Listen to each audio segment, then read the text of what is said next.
스트레스 관리 앱 많이 쓰시잖아요. 네, 저 지금 쓰고 있죠. HSP 테스트 해보셨죠? 맞아요.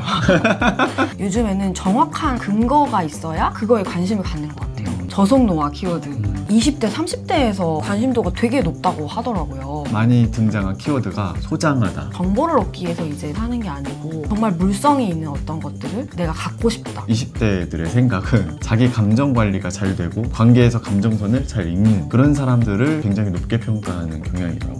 이 근거들 바탕으로 새로운 서비스를 하나 상상해봤습니다. 혹시나 하시고 싶으신 분이 있으면 연락을 주시기 바랍니다. 동업하자. 네.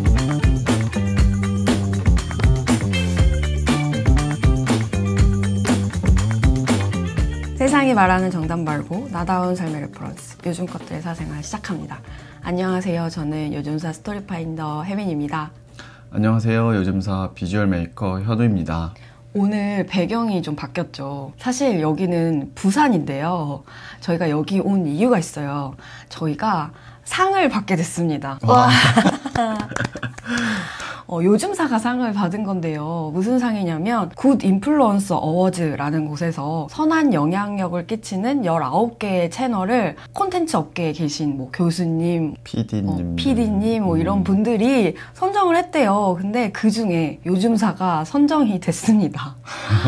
처음에 이렇게 연락을 받았을 때는 사실 거짓말인 줄 알았어요. 저희가 되게 작은 채널이고 사실 어워즈에서 상을 받았던 채널들이 이언님도 있었고 이번에 오신 분들 중에서는 타일러님도 계셨고 드로우 앤드류님, 네. 그리고 제가 잘 보고 있는 저속노화 김휘영 교수님 채널도 있었고요. 장동선 박사님의 궁금한데? 이 채널도 제가 진짜 좋아하거든요. 운동하면서 맨날 듣는데 그 채널도 같이 받았더라고요. 근데 그 채널들이 온 자리에 요즘사도 같이 선정이 돼서 너무 영광이고 너무 떨렸어요. 어제 저녁에 시상식이 진행이 됐었는데 나가서 수상소감을 발표를 했어야 됐거든요.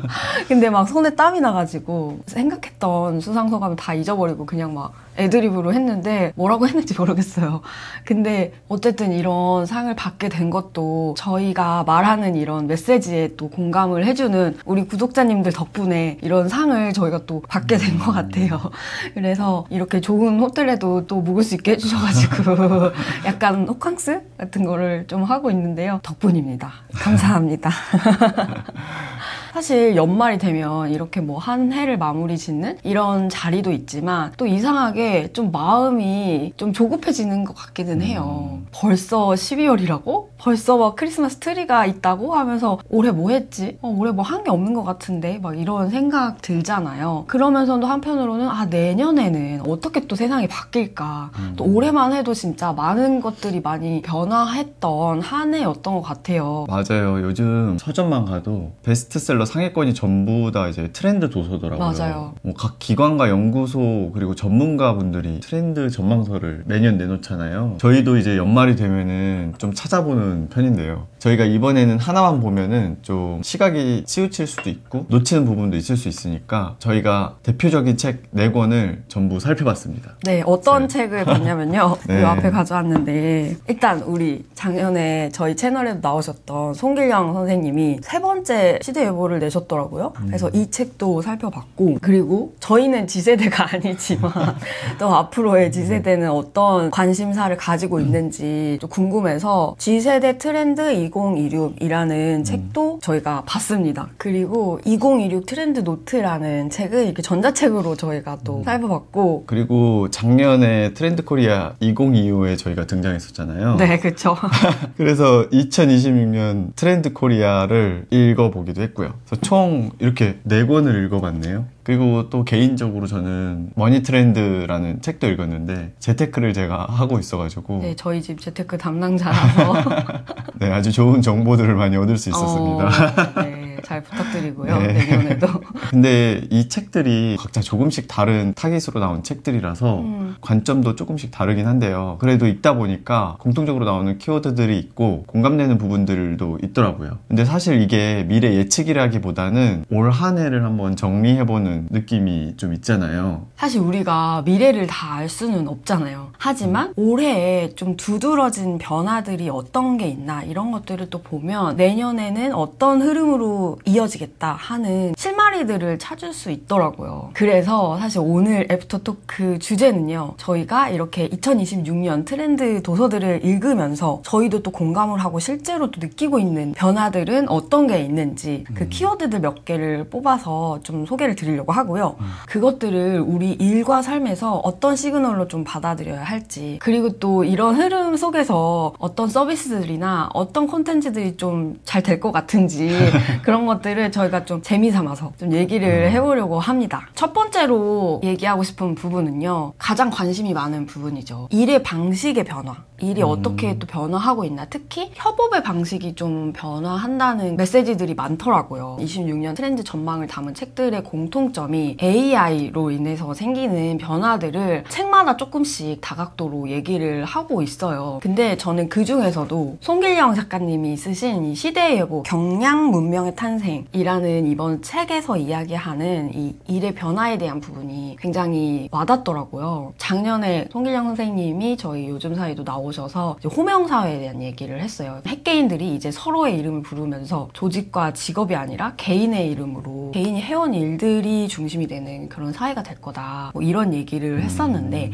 이번에 나온 경량 문명이라는 메시지는 이런 거예요. 기술의 발전으로 인해서 인간의 삶 전반이 좀 가벼운 구조로 재편이 되고 있다. 과거의 무거운 방식, 그러니까 뭐 대규모 조직이라든지 복잡한 체계나 많은 비용을 들이고 많은 인력을 들이고 이런 것들이 이제는 좀 작고 빠르고 유연한 방식으로 대체되는 중이라는 거죠. 그리고 그 배경에는 당연히 AI가 있는 거고요. 이 책에 되게 흥미로운 이야기가 있더라고요. 실제로 요즘에 창업가들 사이에서 주목받는 사이트 하나를 얘기를 하는데요. 린 AI 리더보드라는 거예요. 그래서 뭐 AI 관련 일을 하는 기업들 중에서 1인당 매출이 큰 기업들 순위를 소개하는 사이트인데요. 여기에 올해 상위권 순위로 오른 기업들을 보면은 평균 한 22명 정도의 구성원으로 되게 작은 규모의 조직이죠. 그런데 1인당 249만 달러의 매출을 내고 있다는 거예요. 그러니까 이제는 인력의 숫자가 기업 가치랑 정비례하지 않는 그런 시대가 왔다. 예전에는 당연히 조직이 성장을 하려면 사람도 많이 뽑고 하잖아요. 그래서 뭐 큰 기업일수록 우리는 직원이 몇 명이고 이렇게 많다는 게 약간 자랑이고 보장되는 그런 느낌으로 있었는데 이제는 이런 성장 법칙이 깨졌다는 거죠. 미국에서도 수십만 명이 근무하는 회사와 200명, 300명이 근무하는 회사가 있는데 그 두 회사의 매출이 비슷하다고 그러니까요. 하더라고요. 네. 그렇게 된 이유가 이 AI가 이제 한 명이 낼 수 있는 부가가치를 막 1000배, 1000배까지 올릴 수 있는 거죠. 그래서 지금까지 뭐 스타트업들은 그 다음 단계로 성장을 하려면 투자를 계속 받잖아요. 뭐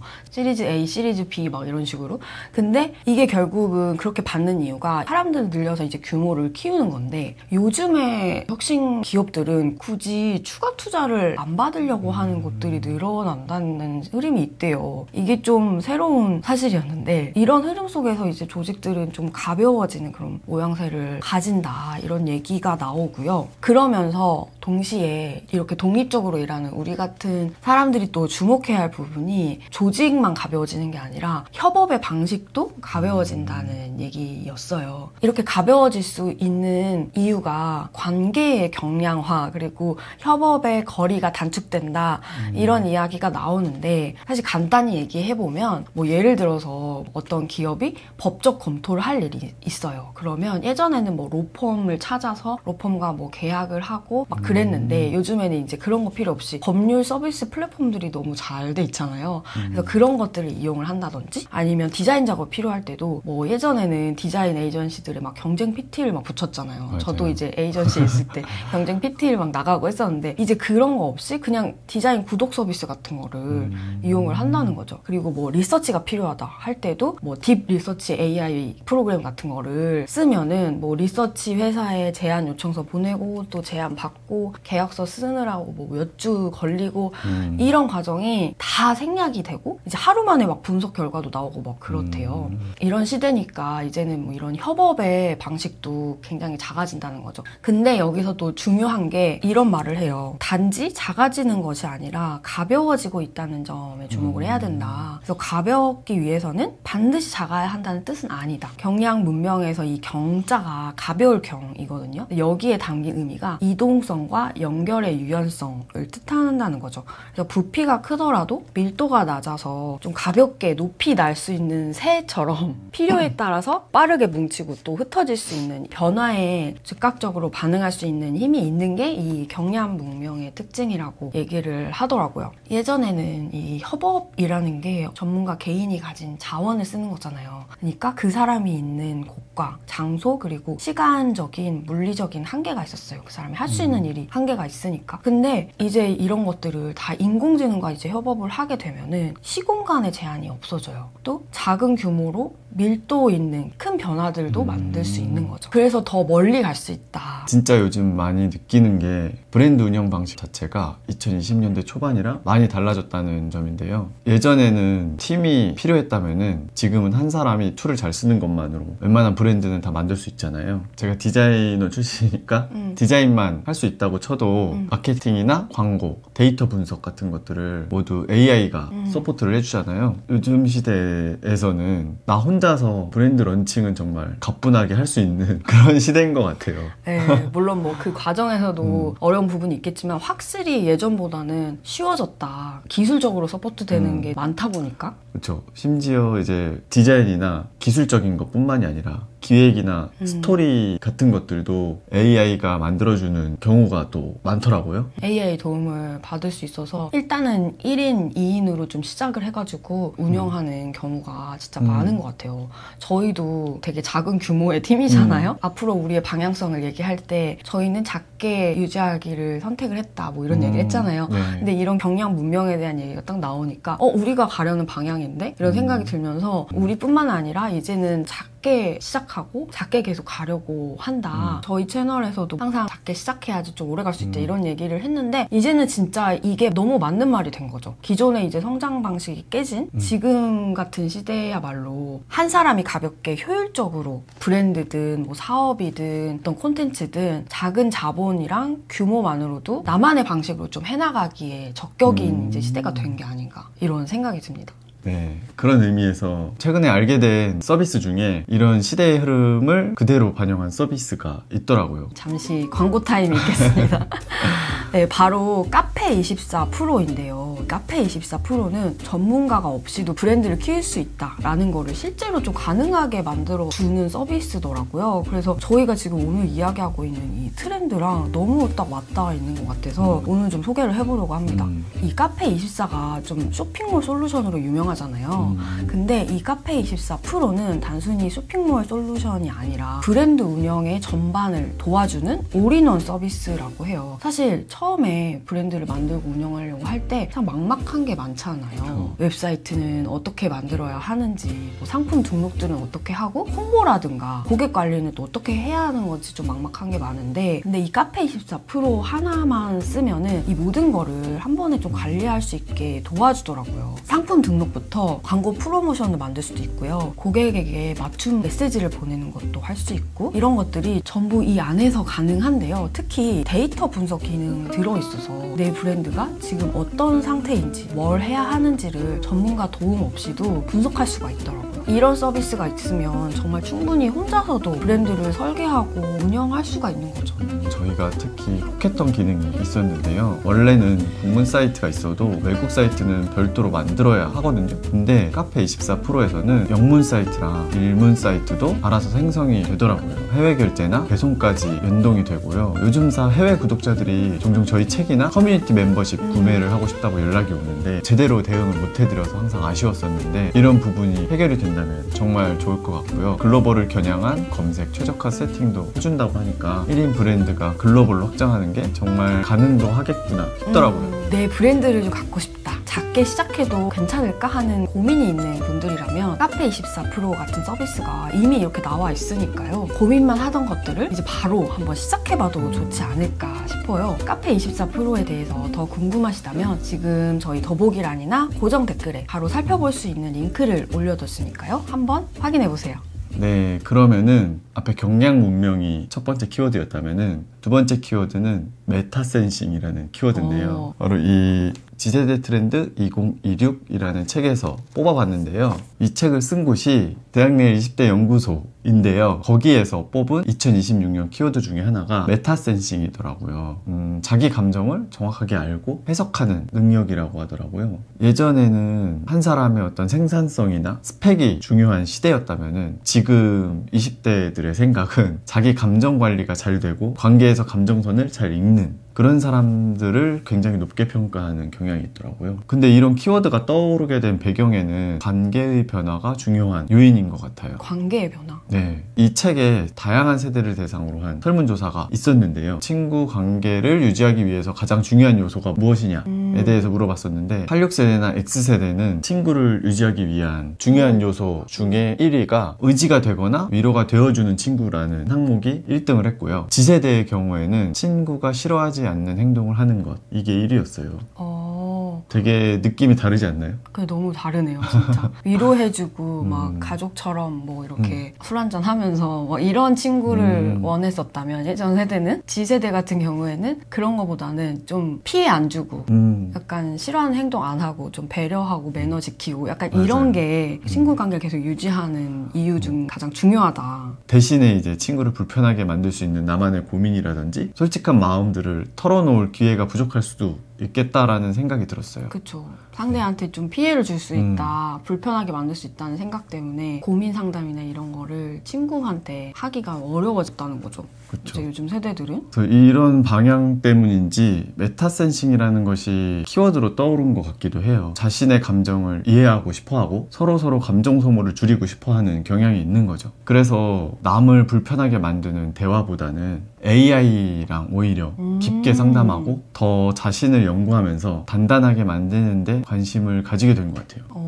저도 사실 AI랑 심리 상담을 하고 있는데 그런 것 같아요. 좀 AI가 솔직히 편하긴 하더라고요. 뭐 사람이 아니니까 내 고민을 좀 솔직하게 털어놔도 부담이 덜하고 약간 누군가한테 얘기를 하면 너무 사적인 이야기를 하는 것 같고 약간 부담을 주는 느낌이 있긴 하잖아요. 내가 막 이렇게 짐을 지우는 것 같기도 하고 어떻게 나를 바라볼까 이런 시선도 걱정이 되고 근데 AI랑 얘기하는 거는 뭐 비밀 유지가 되니까 그런 부분에서 좀 찾게 되는 것 같고 그래서 요즘에는 진짜 친구 관계를 유지하는 게 작년 트렌드로는 같은 취향을 나누는 이런 그룹들이 많이 생긴다 이런 얘기 했는데 그것뿐만 아니라 이제는 거기에 추가해서 좀 감정적으로 좀 부담이 덜하고 내 감정을 서로 존중해주는 그런 관계들이 늘어나는 것 같아요. 왜냐면 감정 노동조차 피곤하니까 이런 걸 좀 줄이고 싶어 하는 거죠. 그래서 좀 적정한 거리를 좀 유지할 수 있는 그런 관계들이 좀 마음이 편하고 오래 갈 수 있는 것 같아요. 그래서 책 내용 중에 이런 인터뷰도 나오더라고요. 저는 챗 GPT와 대화를 하면서 그날 생긴 좋지 않은 감정들을 바로바로 비워내는 편이에요. 누군가에게 얘기하면 부정적인 영향을 줄 것 같아 그전엔 혼자 끙끙 앓곤 했는데 채팅방을 하나 만들어서 제 상황을 적기만 해도 기분이 나아지더라고요. 게다가 현실적인 조언을 구할 수도 있어요. 확실한 피드백이 있으니까 더 좋아요. 라는 인터뷰를 그게 했더라고요. 내 마음이야. 네. 그래서 저는 약간 감정 노동을 좀 줄여주는 서비스가 좀 필요하지 않나. 예를 들면은 좀 불편한 연락 있잖아요. 그런 걸 좀 대신 처리해주는 서비스라든가. 왜냐면 사실 저는 진짜 전화 통화가 엄청 불편하거든요. 뭔가 전화 포비아인 것 같기도 한데, 막 거기다가 그 용건이 막 불편한 내용이에요. 내가 막 뭔가를 부탁을 해야 된다거나 아니면 뭐 사과를 해야 된다거나 그런 내용이면 더 괴롭고 약간 스트레스 수치가 높아지더라고요. 그래서 그런 것들을 뭔가 대신 해줄 수 있는 AI 서비스가 나온다. 내 목소리로 뭐 해준다든지 내 말투나 이런 걸로 해준다든지 사실 뭐 메일로 할 수 있지만 또 그거랑 뉘앙스가 다르니까 약간 뭐 그런 게 있으면 잘 되지 않을까 뭐 이런 생각도 드는 게 일본에 막 그런 서비스 있다고 하잖아요. 퇴사를 대신 해주는 서비스. 아, 사표를 대신 내주는 건가요? 맞아요. 그러니까 사표를 내야 되는데 이걸 도저히 낼 수가 없는 거야. 그래서 이거를 대신 처리해주는 그런 회사가 있더라고요. 그런 그런 서비스를 되게 이용을 극단적인 하는 서비스네요. 거죠. 그래서 나는 거기에 등장하지 않고 회사에 대신 그만두겠습니다. 이렇게 하고 잠적해 있는 거죠. 약간 약간 옛날이랑 다르네요. 옛날에는 사표를 멋있게 이렇게 던지고 나오는 그런 통쾌하다 뭐 이런 게 통쾌한 있었는데 그런 장면들이 떠올랐는데 근데 이제 아까도 얘기한 것처럼 남을 또 불편하게 하는 행위잖아요. 이게 그쵸. 되게 불편한 상황에 이제 내가 놓이게 되니까 그걸 못 견뎌서 이제 그 상황에 놓이기보다는 이제 대리하는 그런 서비스 있다고 하는데 약간 그런 것처럼 그런 서비스 있으면 잘 되지 않을까? 이런 생각도 들어요. 그런데 이런 경향이 있음에도 불구하고 AI에게 과도하게 의존하는 것을 또 두려워하기도 하더라고요. 이 같은 책에 뒤편에 또 다른 설문조사가 나오는데요. AI의 영향력에 관련된 그런 설문조사였어요. 과거에는 일자리 대체나 범죄 악용 가능성에 대한 우려의 목소리가 지배적이었는데 지금 Z세대는 AI에게 과도하게 의존하는 것을 두려워한다 라는 항목이 55.5% 과반수가 넘더라고요. 이거는 일자리 대체 33.3%보다 높은 수준이라고 해요. 이걸 보면은 Z세대는 단순히 학업이나 업무에 도움을 받는 것을 넘어서 심리적인 의존까지 얘기를 하고 있는 것 같더라고요. 그런 부분에서 좀 서비스를 생각해 봤는데 AI에 의존하지만 두려움을 느끼는 그리고 약간 거부감을 드는 현상을 두 가지를 합쳐서 어떤 서비스를 생각을 해봤는데요. 결론적으로는 AI에 의존하지 않고 심리적인 상담을 나눌 수 있는 거죠. 어떻게 해요? 바로 성당에서 하는 고해성사를 떠올렸는데요. 성당에 고해성사를 하려면은 조그만 박스에 신부님이 들어가 있고 신자가 들어가잖아요. 그러면은 그 신부님은 신자가 누군지 정확히 모르고 목소리로만 이제 대화를 하는 거죠. 얼굴을 가린 채 익명성이 보장된 형태로. 그래서 거기에서 아이디어를 떠올렸는데 여기서 좀 더 나아가서 이거를 카페나 바로 만들어서 그 안에 박스들이 있는 박스들이 거예요? 여러 개 있는 거죠. 그리고 각각 손님이 들어가 있는 거예요, 그 박스에. 손님이? 네. 거기에 상담사가 들어가는 게 아니라 그래서 서로 손님들끼리 얼굴을 보지 않은 채 얘기를 할 수 있는 거죠. 그러니까 테이블이 있는 게 아니라 네. 다 박스로 되어 있고 그 방 안에 들어가가지고. 맞아요. 그런 경험 하지 않았나요? 저희 게스트하우스 같은 데 가서 같이 술 먹다 보면 되게 진솔한 고민들을 나누기도 하잖아요. 그쵸. 그게... 다시 안 볼 거니까. 그쵸.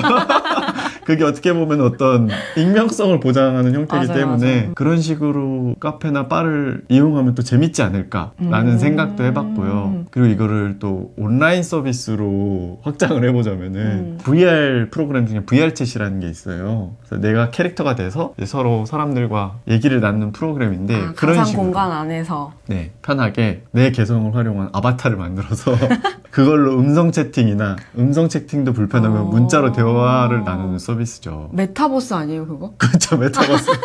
메타센싱인데. 그렇죠, 메타센싱이 메타버스와 어떻게 연결이 될 수도 있겠다. 그런 게 다시 메타버스 좀 망한 것 같긴 했었는데 다시 이것 때문에 부활할 수도 있겠다. 네, 언젠간 부흥을 할 겁니다. 근데 뭐 들어보니까 우리가 파인터스 클럽을 운영을 맞아요. 하잖아요. 네네네. 지금 좀 잠깐 쉬고 있지만 네. 어쨌든 거기 안에서 우리도 이제 디스코드에서 이렇게 화상 대화를 할 수 있는 라운지들이 있죠. 거기서 우리가 라운지 토크라고 해가지고 화면을 켜기도 하지만 안 켜기도 하고 좀 서로 본 적이 없는 하지만 파인클이라는 것으로 모인 사람들끼리 같은 관심사로 막 이렇게 얘기도 하고 그러는데 그게 뭔가 적정한 거리를 좀 유지하면서 매너도 지키면서 서로 또 위안이 되기도 하고 약간 그렇더라고요.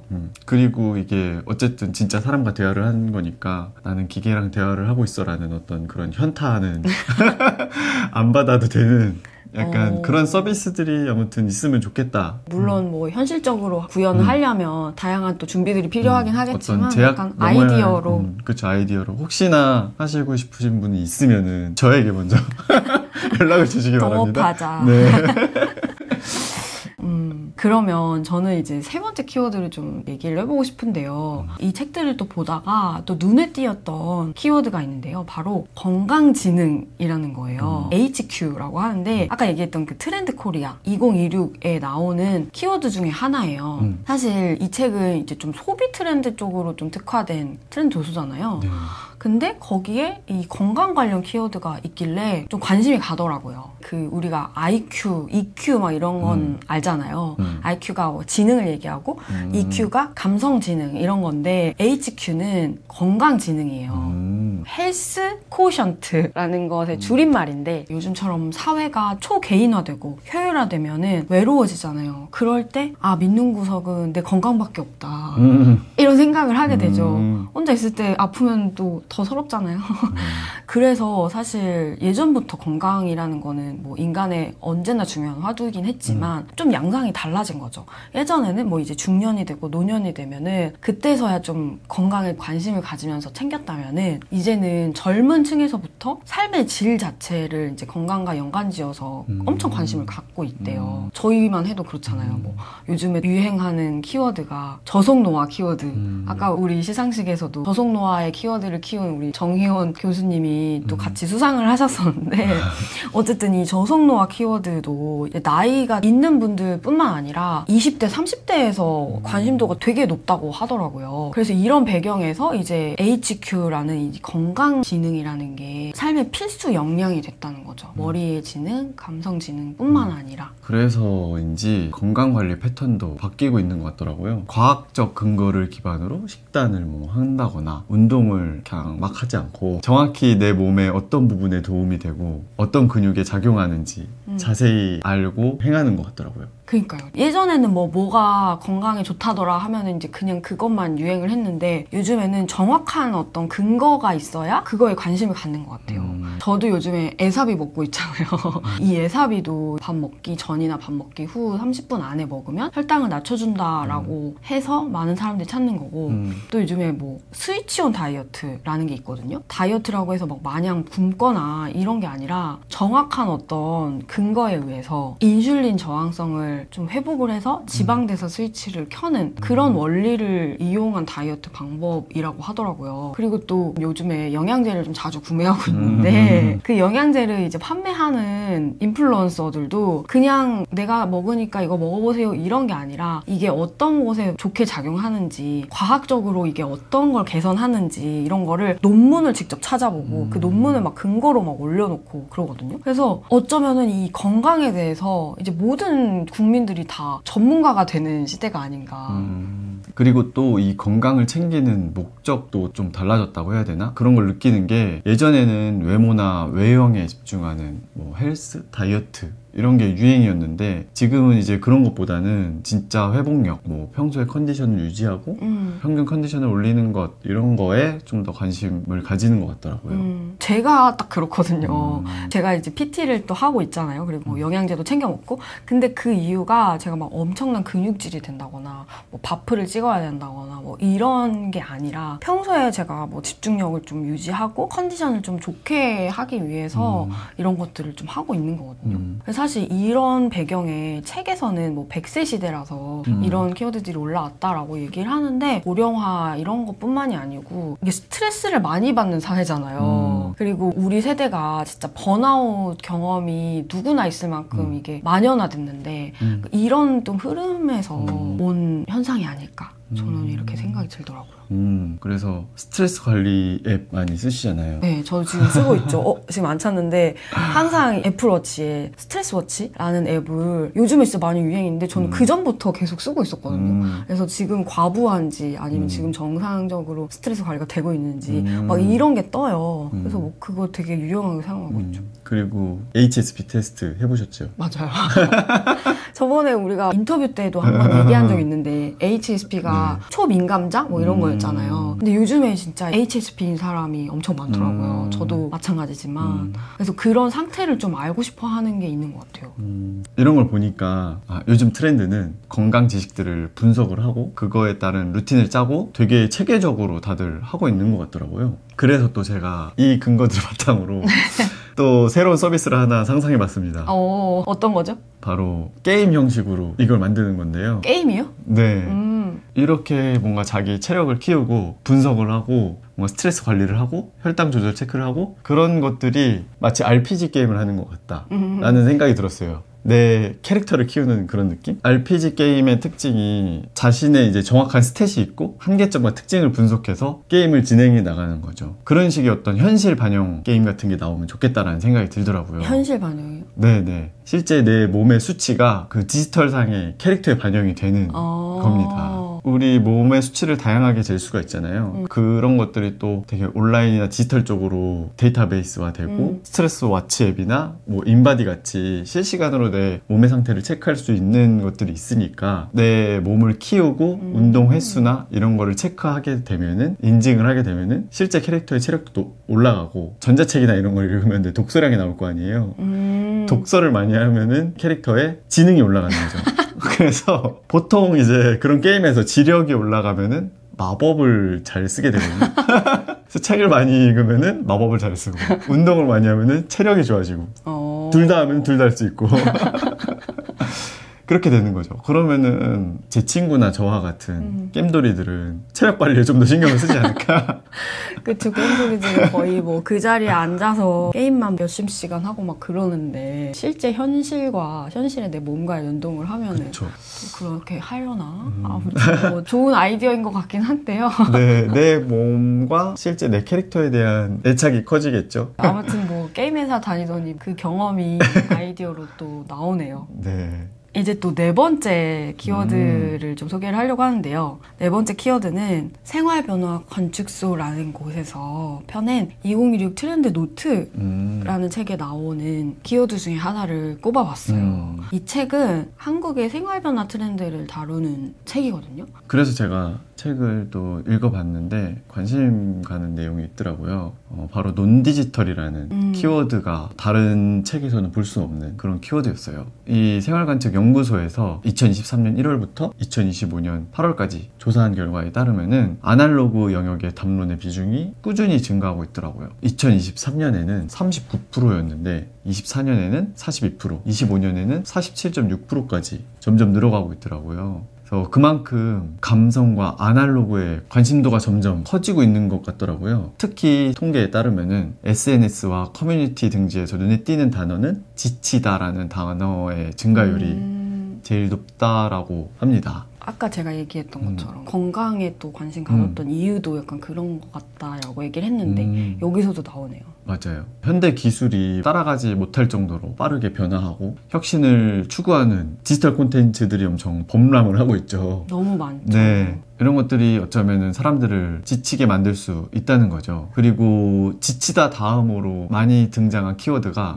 소장하다, 그리고 손맛 이런 키워드 증가율이 각각 이제 두 번째, 세 번째로 많았는데요. 물성이 있는 대상을 만지고 소장하고 싶다는 욕구들이 그만큼 높아지고 있는 것 같아요. 소장. 네. 요즘 보면은 LP나 카세트 테이프, CD, 책 같은 것들이 인기를 되게 많이 끌고 있잖아요. 그렇죠. 다시 이제 인기를 끌고 있죠. 네. 요즘 사회에 멤버십 콘텐츠로 툴박스 하고 있잖아요. 근데 거기서도 많은 분들이 나다운 일과 삶을 도와주는 도구로 아날로그 아이템들을 진짜 많이 가져오셔서 소개를 해주시더라고요. 필름 카메라라든지 아니면 손으로 쓴 다이어리는 무조건 나오고 뭐 만년필이라든지 막 이런 거 진짜 자주 나와요.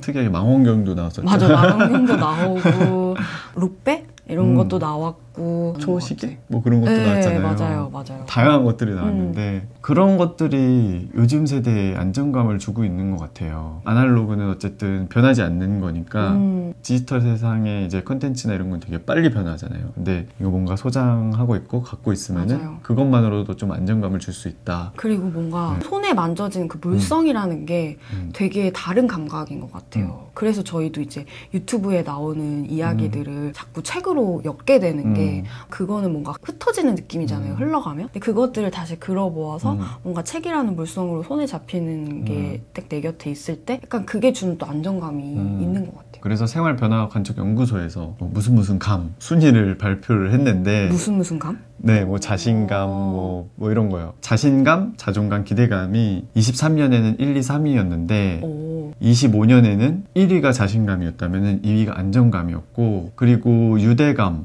몰입감도 25년에 순위가 올라갔다고 하더라고요. 이런 현상을 논디지털 키워드와 연관을 지어서 의미 있게 보는 것 같더라고요. 이 수많은 디지털 콘텐츠에 지쳐가지고 디지털 디톡스를 할 수 있는 몰입감 있는 행동들을 찾는다. 특히 주변에 보면은 뜨개질이나 필름 카메라 같은 거를 좋아하시는 분들이 되게 많더라고요. 맞아요. 뭐 손작업으로 뭐 만들고 이런 친구들 진짜 많아요. 저의 경험을 들어서 얘기를 해보자면은 저는 정말 오래전부터 이제 필름 카메라를 수집하고 사용을 했는데 필름 카메라로 촬영을 하는 이게 정말 몰입감이 높고 어떤 안정감을 주는 취미라고 느껴지더라고요. 피사체를 자세히 들여다보고 빛을 분석해서 촬영을 하잖아요. 모든 이제 자동으로 완성을 해주는 디지털과 그리고 AI와 이런 것과는 정말 반대되는 지점인 거죠. 그 덕에 이제 불편함이 있긴 하지만 그 순간만큼은 몰입을 해야 돼서 다른 것들을 잊을 수 있는 것 같더라고요. 그리고 유대감이라는 항목도 새롭게 이제 올라가기 시작했다고 했잖아요. 그것도 이해가 되는 게 이런 아날로그 제품들의 사용법이나 중고 거래를 하기 위해서는 커뮤니티의 힘이 필요할 수밖에 없습니다. 중고 카메라나 뜨개 용품을 찾고 사용법을 익히려면은 사람들을 만나야 되는 거죠. 그리고 필름을 현상하러 현상소를 자주 가다 보면 아는 사람들도 생기기도 하고요. 그런 부분들을 서로 배워가면서 유대감을 키울 수 있는 것 같더라고요. 그 듣다 보니까 저희가 이제 얼마 전에 언리미티드 에디션이라는 북페어에 참가를 했었잖아요. 저희가 아까 얘기했던 것처럼 인터뷰했던 것들을 엮어서 레퍼런스북을 만들고 있는데 이런 책들을 이제 좀 직접 선보이고 싶어가지고 참가를 하게 됐는데요. 근데 사람이 이번에 진짜 많았어요. 근데 이번만 많은 게 아니라 뭐 작년에도 많고 막 한 2만 명 넘게 북페어에 이렇게 사람들이 몰렸는데 그 이유가 이곳에서 선보이는 그런 책과 굿즈와 뭐 문구류 이런 것들이 북페어 이름은 언리미티드 에디션이지만 정말 리미티드한 것들이잖아요. 직접 뭐 하나하나 손으로 만들고 막 소량으로만 제작하고 그래서 뭐 여기서만 구매할 수 있다거나 어디서도 만날 수 없는 뭐 그런 것들이에요. 그러니까 이건 진짜 소장을 하고 싶은 거죠.